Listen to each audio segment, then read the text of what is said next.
العظيم. بسم الله الرحمن الرحيم. Alhamdulillah, thumma salatu wassalam ala Rasulillah sallallahu alaihi wasallam. Ba'ad. Our dear viewers, assalamu alaikum wa rahmatullahi wa barakatuh.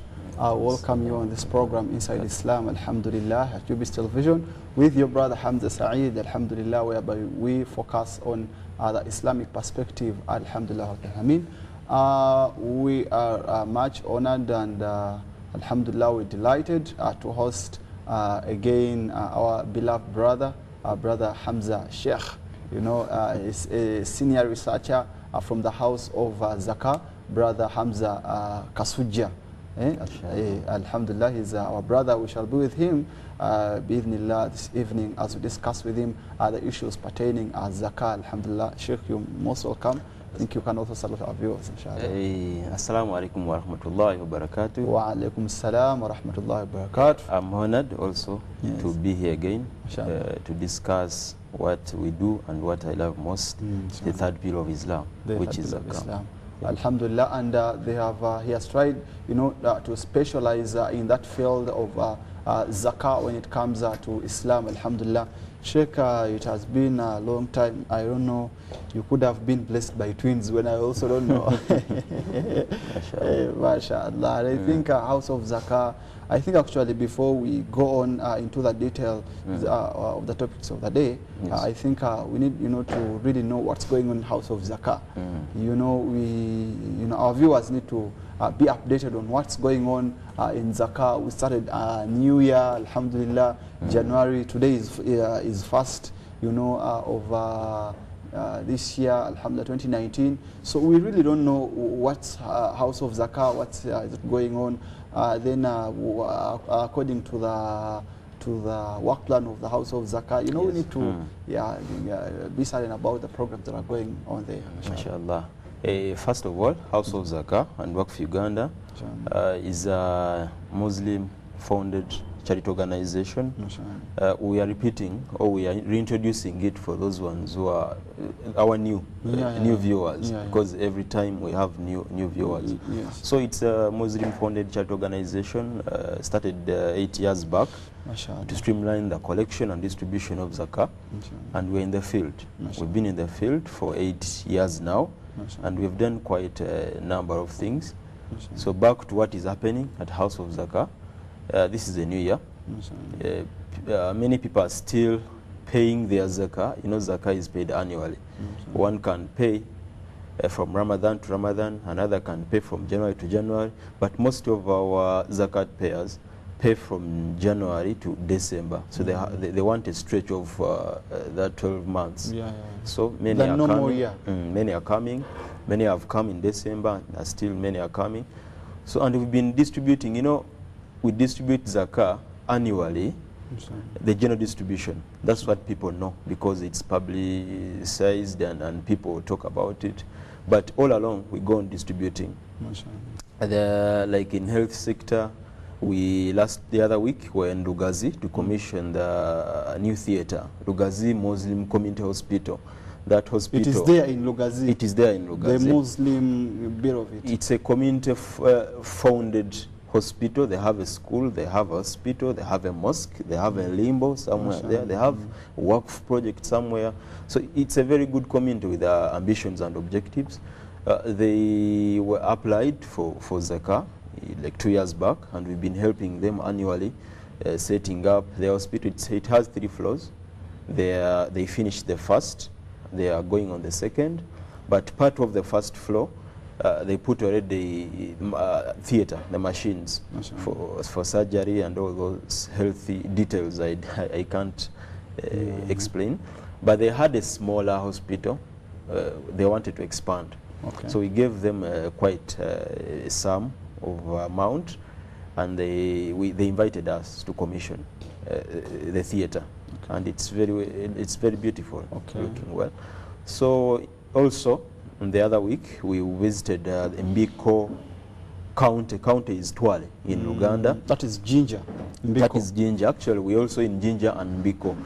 We applying a down bottom approach.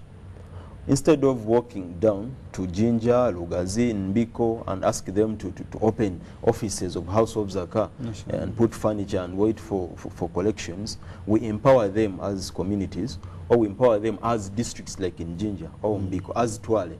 It depends on the level of organization they have. So in Mbiko, they are organized, they have a very big mosque, they have a chairman who is a businessman, they have an imam who is stable in terms of income and sustainability. So they approached us. We gave them a training last year, and to our amusement, just last month, they collected around 2.5 million from their locality as Zakah. So after collecting that, they invited us to distribute. Okay. You know, it was small, depending on the people, a number of people who had applied for Zakah. From that on, very community. Okay. So the board of House of Zakah decided to double the amount to 5 million. So we distributed that. School fees for orphans. You know, orphans in government schools pay as little as 40, 30. It depends. Okay. So we covered them. But I also wasn't invited. I would have been invited maybe, and I, also, share on that zakah. Since you're a big sheikh of ours, we don't want to invite you on small things. Yes. Inshallah, we shall be inviting you. So even now, as we speak, we have a delegation in Kayunga, Nagalama. Nagalama is Mukono, I think. Yes, Nagalama is Mukono. We have a delegation in Mukono. There is training for imams. We want to empower the imams to give them a framework within which they can practice zakah. You know, zakah is quite an interesting concept. It involves finance, it involves public trust, it involves sustainability. It's not like these boxes you see in the mosque where they tell people that this Juma you have to give in. We have a bill to pay, electricity bill or water bill to pay. Zakah is we have someone is traveling, to Kasese. Of course. Yes. So we have a very huge population of Muslims in Uganda. Imagine we have around, let's say we have 10 million Muslims in Uganda, and 1 million of which it has a potential to pay zakah. And everyone has his own zakat here. If you pay now, it means next year, on the same date of 2nd, if I'm right, your zakah will be due. Your zakah will be due.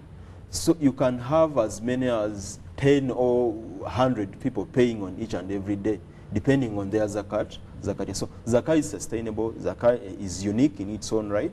So our major focus now is to extend beyond the central region, beyond even the borders of the country. Okay. So that's what has been happening. Mashallah, we've really been missing, all such programs. But, we are very firm, and we are very certain that such programs are geared, to, community development, mashallah, and, to take our, community to another level. I think now, Sheikh, today we shall, people have different perceptions when it comes to zakah. Of course. Yeah, people have some perspectives. Others, you will see some people seeing it as something that is going to come to alleviate poverty, as a poverty alleviation strategy. Yes. That one of the strategies of alleviating poverty is zakah. Then others, they take zakah as a charity tool. So we want to see zakah between those lines, between the lines of the line of poverty alleviation and charity, as a charitable, of something that is there, that is, Now we want to view zakah in such things as Allah subhanahu wa ta'ala, as Allah, tells us in the Quran that zakah, the way it's distributed, that innama sadaqat lil fuqara, the zakah, it is for the poor, then the needy, then the new converts, the people who are bankrupt, the travelers, maybe the prisoners and the slaves, such marginalized groups. Yes. And also the other verse in Surah Hajj says that ma'afa Allah, that what Allah has given the Prophet, it is for the people, for the masakin, such that we don't have that gap, between the richer and the poor. Now we want to try to, extract the real concept of zakah between those lines of the Holy Quran. I think you can help us and take us, through that preamble, mashallah. Of course, zakah, as you've introduced it, it's a case of perception. Because truthfully, or in terms of Sharia backing up Zakah, it's backed up in the Holy Quran, as you've recited the verses. Zakah is intended for the poor. Poor, you underscore poor with poverty alleviation. Needy, you can put poverty alleviation, at the same time you can put welfare, some kind of. Then the indebted, people are supposed to receive zakah.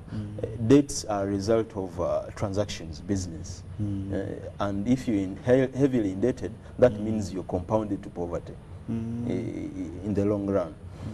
The administrators of zakah are also mentioned as a third category to which zakah is given. Al-Amilin alayha. So that one, underline it with the employment opportunities. Because you're giving it, right now as we speak, House of Zakah employs 10 people.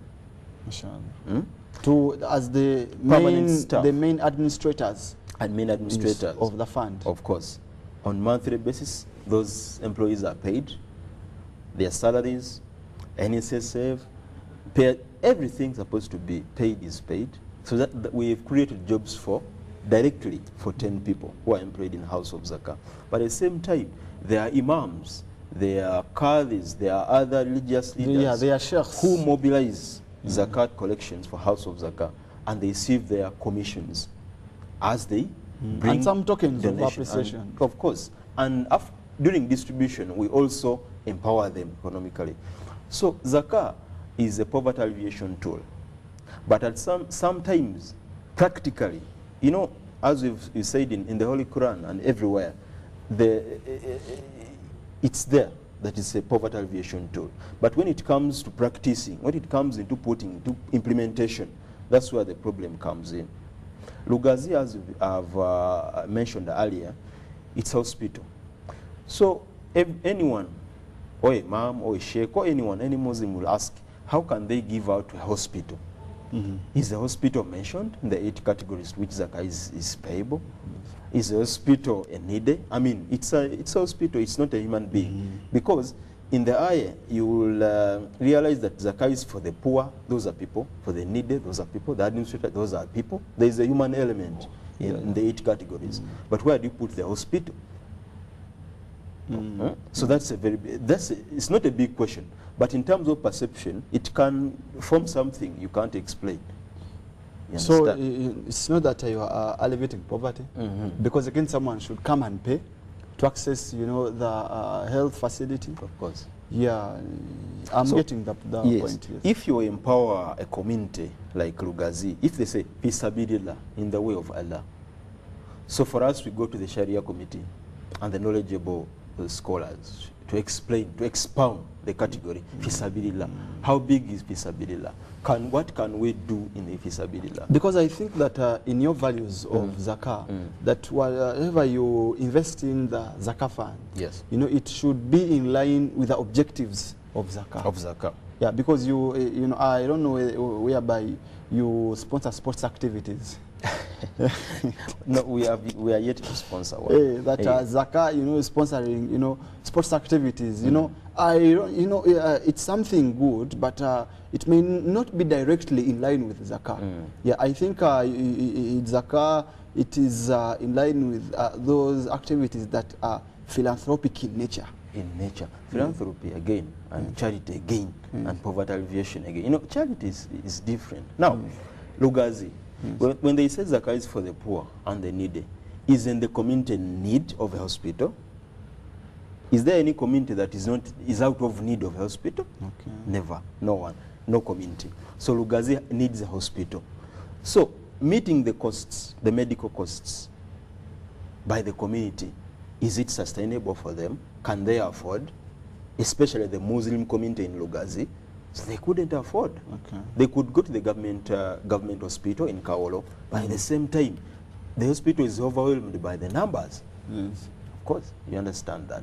So House of Zakah comes in after receiving a proposal that we need to expand this hospital. We have a lot of people who come here before transferring them to Kaolo for minor things. So how can we help them?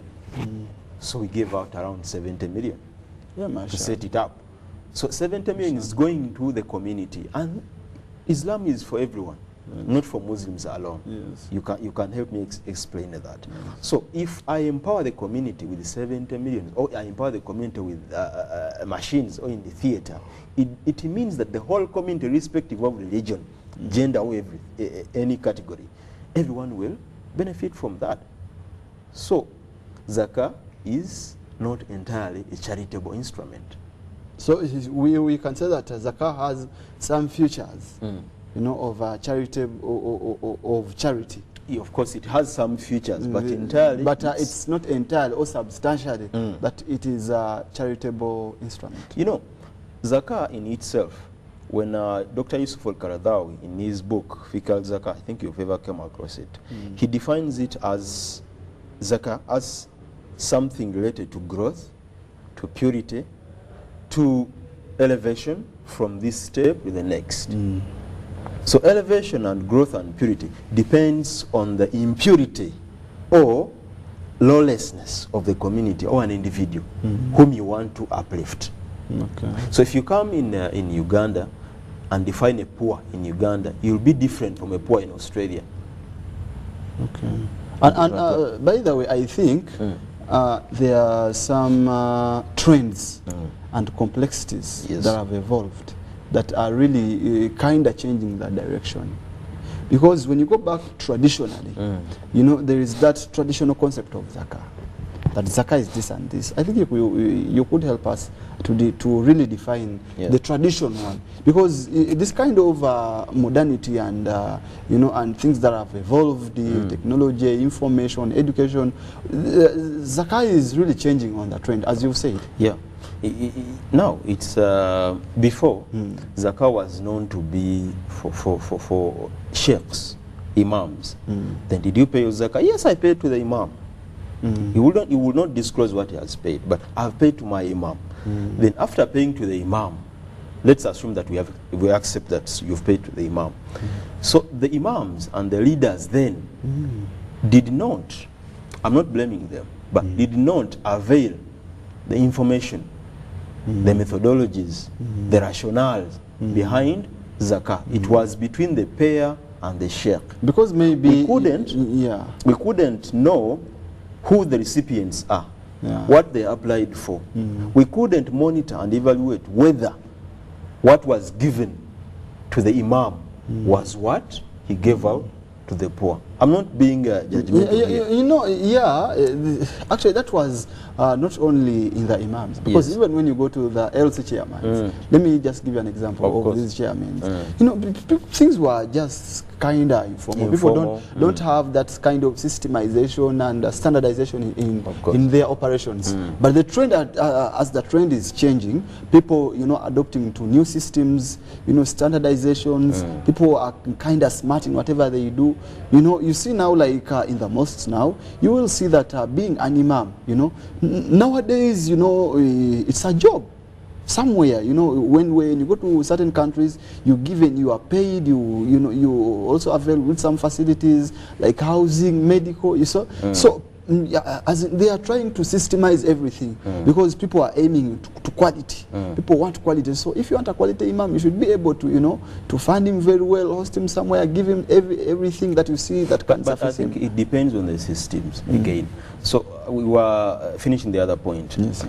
With information technology and the speed and actually the global village, global village kind of platform we have now, that what happens in Malaysia, what happens in the USA, in a split second it can be conceived here in Uganda and worked upon or acted upon. So then, now, I mean, when tell someone to pay zakah, he will ask, what is zakah? So zakah is an amount. If you pay this, it goes to this and this. Then you will try to get behind the word and the money, because the problem here we perceive zakah in just in entirely monetary form. Did you pay your zakah? People even don't know that zakah was extracted. The money, the monetary value you pay now of 2.5% was extracted from the equivalence of gold and silver. That's where the niswab comes from. They did not know. Now, with technology and the level of information that is flowing around, if you tell someone to pay zakah, he will tell you how much that is 10 million, then how come? I'm talking about someone big. So he'll ask, what is zakah? He will go on Google Scholar, if he is someone in the academic world, he will zakah, what does it do? Who's supposed to get it? Because he knows that when he pays to you, he's not meeting your bills. Yeah? You're just a conduit. He's paying zakah to you for you to, without a system. Now, you are an Imam Hamza, and you go to me, let us assume I'm a rich man. You've calculated I'm supposed to pay 40 millions. I've come to you on border of 2,000 shillings in my house as you see me now. But imagine I'm a rich man. I'm not a rich man, but imagine I'm a rich man. I calculate and tell you that it's 40 million of zakah you're supposed to pay. So you tell me, should I give you in which form should you receive this money? Of course, if I am me, Hamza, somewhere, I will say in cash. Give us in cash. Yes. In cash. So I know in banks that you cannot, even in checks, even if it's a check, I know in banks you can't write a check above 20 million shillings, one check above 20 million shillings. If you want to transfer 40 million, you have to write 2 checks in banks. But you can't, someone cannot give you 40 million of zakah in cash. You'll ask, okay, if I'm to give you that money, would you give me a receipt? With tax rebates and tax exemptions, there are things he expects to get out of it. He expects to file his receipt to show his children. He's expected to track, when have I paid zakah? When did I pay zakah? And after that is on this side. Now on your side, we'll start to think that if I'm to give him 40 million, what does he have? How is he going to manage this money? Huh? No briefcase, no receipt, no account. You understand? So what he will do, this gentleman, will give you 200,000 and 5,000 note for border and 2,000 as zakah. So he's not meeting the potential. I mean, he's not meeting the 40 million he's supposed to pay as a right because to of the your poor, self-expression? because of the collecting agent as an individual. That's why you're going institutional. Now, House of Zakah, as we speak now, receives even hundreds of money from a single zakat payer because there are systems. It's not that there were no people then who could pay 50 million or 40 million because there was no system. You could give to me, Hamza, the next day I buy a Toyota Corolla, the next day my child I take to Budo SS, I take to this school and there, and people track. And because say, of the confidence that you are giving them. And I'm not blaming the imams. You know, they might say that we are blaming them. But without a system, even the educated of the educated will do the same mistakes. There should be a system, there should be institutions, there should be auditors, there should be a system upon which even communities outside your native community, countries outside could look on and say, this is a practice I want to borrow and put in my country. Like in Kenya, in 3 weeks from now, we will be in Kenya. They want to set up a zakat house. They looked everywhere on the continent. You know that Kenya is a bigger economy to several of East African communities, countries. They have Somalis, they have Somalis and everywhere. They looked everywhere and they say, this system in Uganda, the one we hear of, the one we see on the websites and everywhere, we want it in Kampala. But remember, we are 10 people in the management. The board is there, but we are 10 people in management.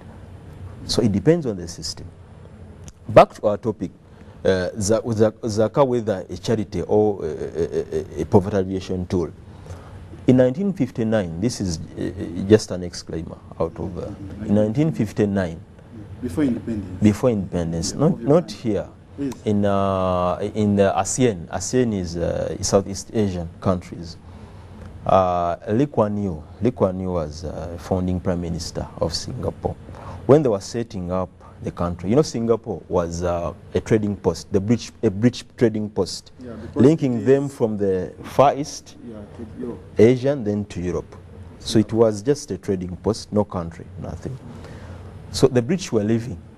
You know, they were decolonizing the whole of their protectorates and territories. So they were leaving.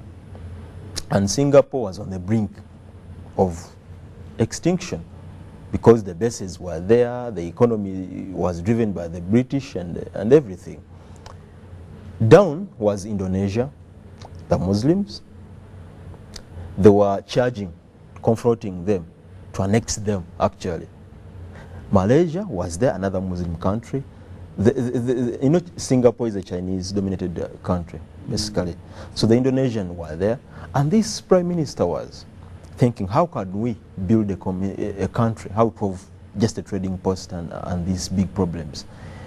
He stated that, I'm out to build a fair, not a welfare state. He could go to the British and beg for loans, he could go to the Americans, and he could go everywhere. But he said, I'm building a fair, not a welfare state. As we speak now, I think Singapore is in the top 10. It's a first world country. Oh, Singapore, it is because one of the three greatest cities in the world. Yeah. Singapore, Hong Kong, and New York. I was there actually. I saw the airport. That's where I passed there. I saw the airport. So the reason why I'm bringing Singapore, it is a country of 3 million people. Then it was 1 million people. But their theme was building a fair, not welfare community. We have Islam. It has been here in Uganda for close to 200 years. It has been all over the world. 125 years. Huh? And then we're asking questions and begging. You know, we have to take this and this in the Middle East. If you want to build a mosque of 40 million shillings, you want to take the Middle East. If you want to build if you want a machine of 10,000 US dollars, you want to buy a ticket of 2,000 US dollars to go to the Middle East. And, you know, the communities, I've told you about Lugazi. They are building a community hospital of 2 billion shillings. And so far they have invested around 700 million. But it's just a community. From prayers, they ask people to throw coins and few papers. So it means that Islam itself has the capacity to shape its own destiny. Because we have everything. If they tell you that zakah is intended to uplift the community, is intended to support education system, it's intended to support the economic development, social development. Social development, it means people have to know, they have to be aware of their surroundings. But that zakah has reached its expectations? Never, it hasn't. Actually, here in Uganda, we are even yet to register 1% of our potential collections. Why? What is the? But there are the organizations that are collecting. But from our own statistics, less than 1%. The problem is perception. We know that zakah is intended to do this and this, do this and this, but we think about it in monetary form. We think about it in something put in the pocket. We don't think about it as a cycle. Actually, we even don't plan. I think as I don't know actually how you do it in House of Zakah. Yes. But I think personally that as you see how government is operating, that it is Ministry of Finance and Planning. Yes. So Zakah, it is the financial bit of it, but we also need something about planning. You know, we plan and we identify the areas whereby we need to give attention. What are those areas? The drivers of our economy. First of all, yes. When the Prime Minister was talking about Lee Kuan Yew of Singapore, we're using Singapore because it's a small country, because it was a third world country. It grew in just 45 years, I think. And I think actually I was talking about it, they say that 15% of that country, they are millionaires. I wanted to buy a book at the duty free, and I saw $23. You know, their dollar is S and 2 strokes. The US dollar is 1 stroke. So I said, oh, $23 Singapore dollars. This must be around $5 US. So I put my card to debit the amount. It was around $20 US, 20 to 19 US dollars. So we're using that country because it's a small country, and it was once a poor, now a rich country. When he was building the country, he concentrated on the multinational companies. The IBM, Hewlett Packard, HP, they came and set up factories to manufacture, give jobs to the people, put minimum wages and everything, and then they could export. That's the economic bit of it. Now in Zakah, you're not going to trade, but you're going to empower your communities. You want to empower your people. First of all, when you say that you're going to distribute Zakah here in Uganda, you will see a line of people lining up with empty hands, receiving to get envelopes. Even those ones who seem that they have something. Yeah. For us, what we did, we have forms that scrutinize the eligibility of people. You will find someone who is educating children, has 3 children or students in a school charging over 500 per term, and they are steadily studying, but also lining up. Because mentally thinks that this is a free thing. You understand? So when you're distributing Zakah, first check, assess, what does your community need? Do they need food? Because they will need food every day. If they need food, then give them food. But ask yourself, will you sustain them? After eating, what will they do? They'll ask for more. What do they need? They need to get employed. They need to put their skills into practice. Ask them, what can you do? Someone will tell you, I have a certificate in carpentry, but I have no tools. Give them tools. Give them opportunities. Give them a small fee to start. Then they will start.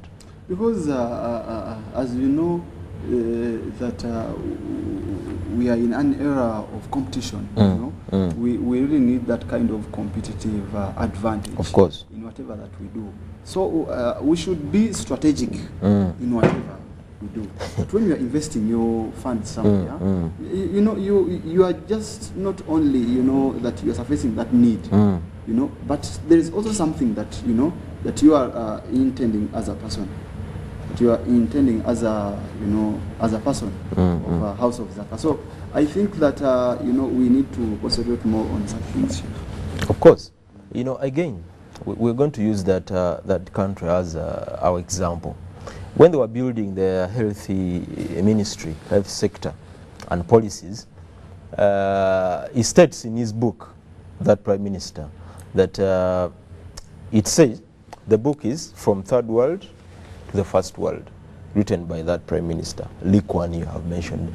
He said that when they were giving free medical services to the poor, to the community, they could give someone painkillers, let's say Panadol. It's a free thing. He will get it free.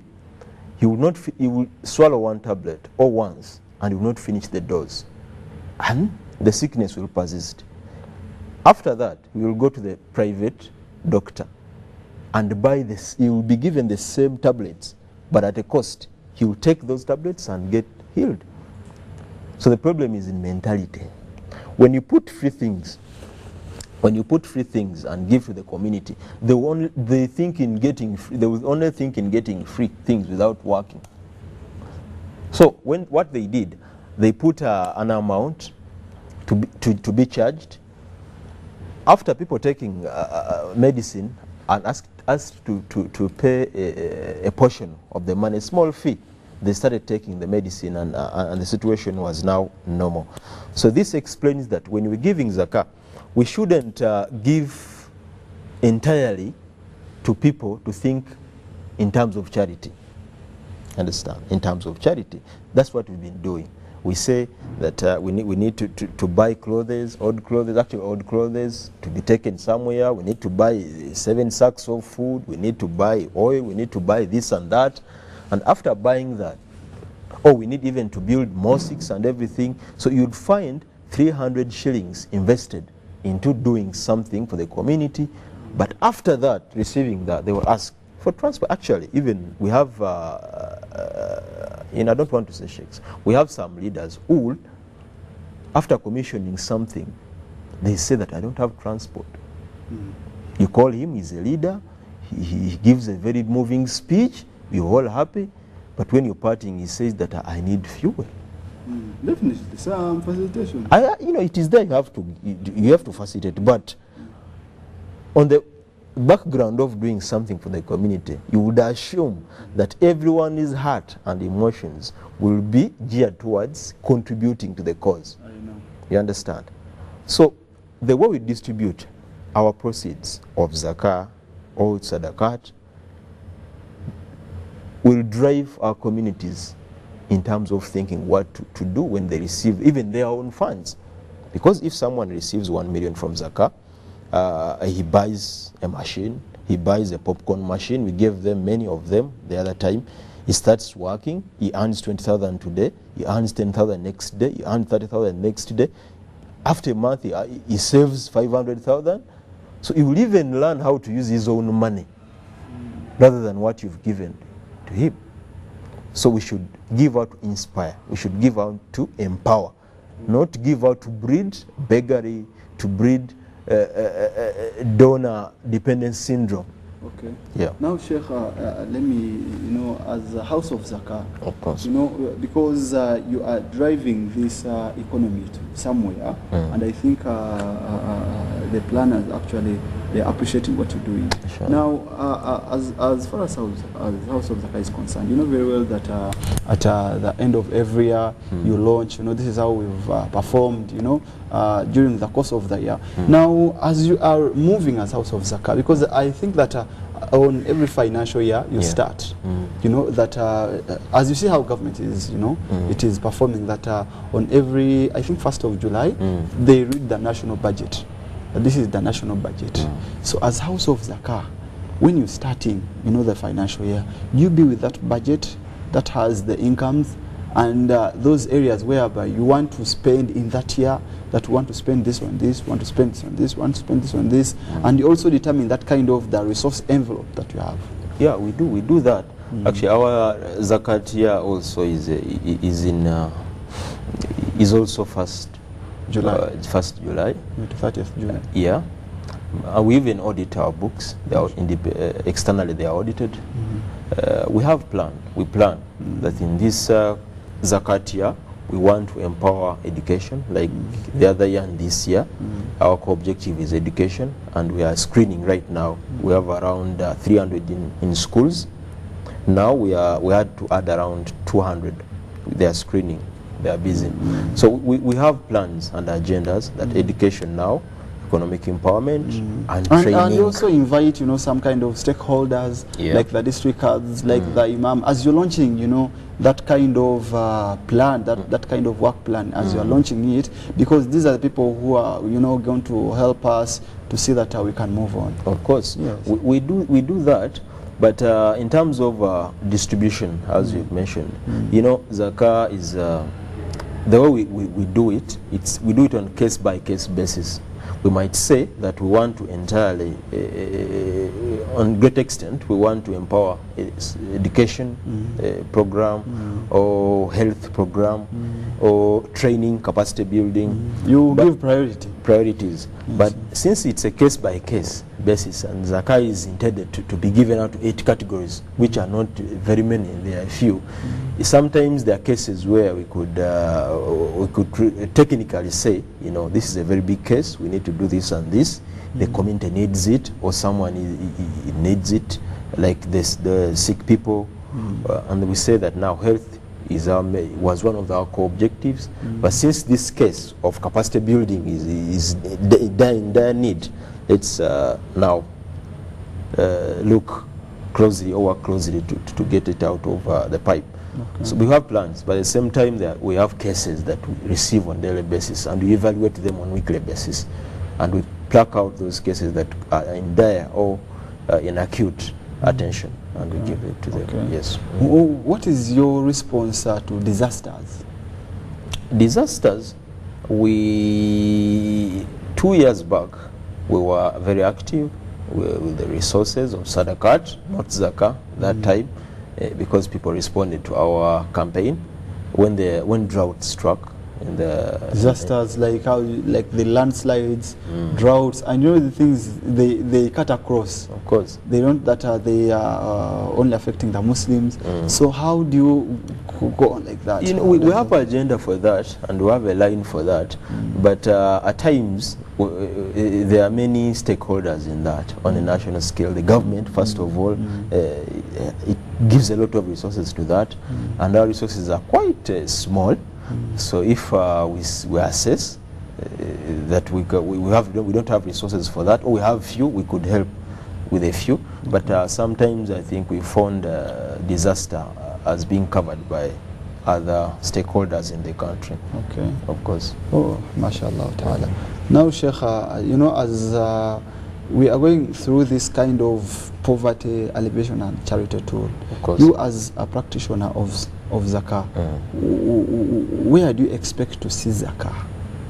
Zakah, to see that what major areas are you concentrating on poverty? Because when you're on poverty, it's something else. When it is charity, now again something else. Now you as you know, as a zakah practitioner, you know, we identified the gap last year from the Muslim schools and institutions, of academic institutions, and we realized that after graduating or after finishing school, you know, graduating and finishing schooling, there are different things. You might finish without graduating.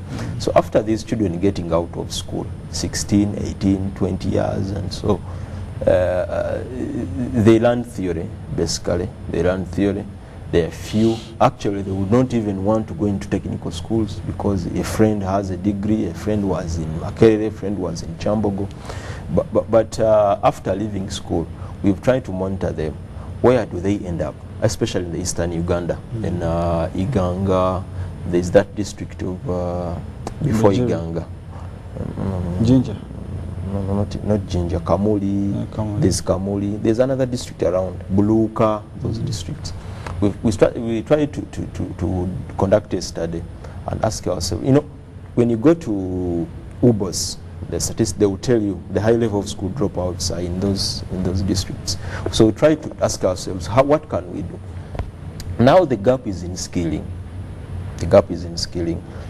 I see zakah as one of the stakeholders in looking after those children who drop out of school, or graduates who drop out of school with limited opportunities to get jobs, and call onto them, organize them, skill them, attach them to technical school. You know, there are technical schools without students, but they have materials and tools. The problem is perception. Students think, and they've made their parents to believe that jobs are there waiting for them after finishing schooling. So zakah should skill, train, and provide tools. Like the other gentleman we spoke about, who approached the Prophet and asked for him what to eat. The Prophet asked him whether he has anything he can sell. I think you remember that gentleman. Yes, yes, he brought something he was using at home. They auctioned it. He got some money. He bought an axe. After buying an axe, he chopped firewood and took to the market. After taking to the market, and he got money, and he could sustainably give his family what to eat. So we should also adopt that. Okay. Because you can't give money all the time. Improving the skill set. Yeah, the skill set is key. The skill set is key. Of course, if someone is a cobbler can be a cobbler even at 70 years old. You see, if someone is a carpenter, he can be a carpenter. The mechanics are there. They can also do that. We have people who make liquid soaps, and though the market is not yet open for them, but we've helped them. Anyone who has a skill should be helped through zakah. Any Muslim should be helped through zakah, and we are looking forward to do that, because we believe that giving out money, sometimes people tend to invest it in other areas, in other things. Actually, consume it on welfare. At the same time, after a year or a few months, he will come back asking the same thing he asked before giving him money. So we need to invest in skilling people. We need to invest in training them, in training people. You know, people are not aware of their of the threats and challenges they are facing. Yes. You find someone is renting, but he doesn't think about, he's renting an expensive house.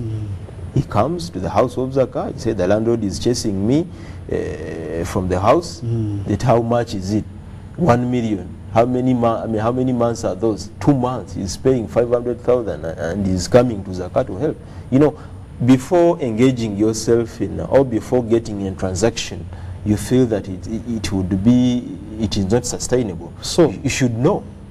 So we should skill people, we should train them, we should check their capacity to interpret what is surrounding them through zakah. Okay, so Sheikh, then I think this could be the last one. Yeah. As a house of zakah, do you, are you there to mitigate problems or to create, you know, future solutions to the existing problems?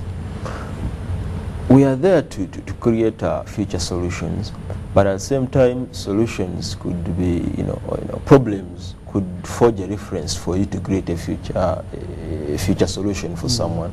So we solve problems in minor perspective, at the same time trying to shape and to provide future opportunities for these people. Because as I told you, if you come and ask for 1 million, we ask you what is the state of your, how much have you invested in your business plan as you yourself? What did you do? What were you doing before coming with this idea? So he tells you that nothing, or I was using 50,000, now I want 1 million, want to do this and this. So that's a problem in itself. If I give you 1 million, it will be burnt out. So first of all, we sit down with you. There are a lot of people helped. There are a lot of zakat payers who on a voluntary basis are there to help zakah applicants in terms of enlightening them and capacity building in that regard. So we sit down, we solve a problem of not knowing what to do and not knowing how much you need to do what you want to do. At the same time, we give you resources to secure your future or play with your future, because we can't guarantee security for your future. Okay. Yes. As a house of zakah, do you look into business incubators? Not quite now. You know, we're just 8 years old. We're done with our first phase of 5-year plan. Now we are trying to shape the second phase of 5-year term. So we are moving slowly by slowly. Not yet there, but if you get someone with good ideas about it, we welcome them. We welcome him. Yes. Then, Sheikh, I think this is very interesting, mashallah. Now, as we are concluding, yes, we are in this year 29. Actually, you are concluding your financial year. We are in the last half of the financial year 2018-2019. What are you looking forward? So, in terms of, because for us we stand for 3 things: sensitization, collection, actually 4: sensitization, collection, distribution, and monitoring. So before we close this our financial year, we're not closing, but before we close our books, financial books, we expect whoever who has not met their obligatory dues, that's zakah, to pay their zakah. At the same time, those who are the poor, the needy, those who feel like they need to receive something, to inject something into their businesses, we call on to them, because by in 2 months from now, we're expecting to be giving out the first lot. Yes. So we call on to them to bring their applications. And another thing is to a word for our wards or imams. We are here in the field. We were there in the field before of zakat collection, because there were zakat collectors. So we call on to them to approach us for training, for exchange of information, exchange of ideas about how best we can reach out to them because we have very many who think that we operate in urban areas only. So this is a national television. It reaches everywhere. We call on to them to approach us and work out the best mechanism where lastly, Sheikh, what is the eligibility criteria to access the services of a House of Zakah? The services or the resources? The resources of House of Zakah, like maybe the education, service. So, education, we have forms already. You have to be first, you have to be a Muslim. Secondly, you have to be, your performance has to be good. You have to have a good performance. If it's not good, challenges you face, or you should be listed. So you should have your imam's letter, your local imam. You should have your parent's national ID should be attached. Your last third-year report, if you're not a candidate, or if you are not a candidate before. So a P7 who is going to senior 1, you expect it to attach your results, that result slip from your school. And then S4 to senior 5, you do the same. But if you're senior 2, senior 3, senior 5, you should have your third term report. And another thing would be that we don't sponsor orphans. We sponsor needy people. There are orphans who are financially stable to pay for themselves. So we sponsor needy people. So even though you are an orphan but you are in need, you can sponsor. You can sponsor. If you're not an orphan, it means that if you're not an orphan and you need, we welcome you. If you are an orphan and you're not in need, we shall not. Yeah, definitely. Thank you very much. I think, Sheikh, do you have anything that you can conclude with? Not so much. I send my regards to my co-workers, Sheikh Dauda, Ashraf Chimbugwe, Sharifa, Sheikh Kalunji, and others. They are watching. And my grandmom, she's there in Matuga. Ajat Safina, she's watching. Our viewers, we thank you very much. We thank Sheikh Hamza from the House of Zakah for that Zakah talk, to sensitize our community and to make sure that we get everything, alhamdulillah, from us. We thank you for following on this program of Inside Islam. You can follow it on YouTube, Inside Islam, where there's a YouTube channel. You will get all these shows, alhamdulillah, there, alhamdulillah, well posted, and they're very, very, very clear. We thank the technical team, the camera person, Brother Atoro, the producers, Brother Rashid Chiwanuka, and also Brother Peter, Brother Patrick, and UBC Television, and the country at large. We thank everyone. We congratulate the schools that performed well in both primary living examinations. My Sheikh there, Sheikh Sentomero of King Fahd, alhamdulillah, I send my greetings to him. I congratulate him. And everyone, alhamdulillah, all the primary schools and the UCE exams that are very current, we congratulate the candidates, that excelled, and also we empower those ones who are trying to struggle with, some educational challenges. We pray for you that you get a prosperous future. So we expect more from such students, alhamdulillah. We really thank you very much. It's a new month with new strategies. Let's see that we go on. Alhamdulillah, we thank everyone. Thank you very much. As your brother Hamza Saeed, let's meet next Friday. Assalamu alaikum wa rahmatullah. Alhamdulillah.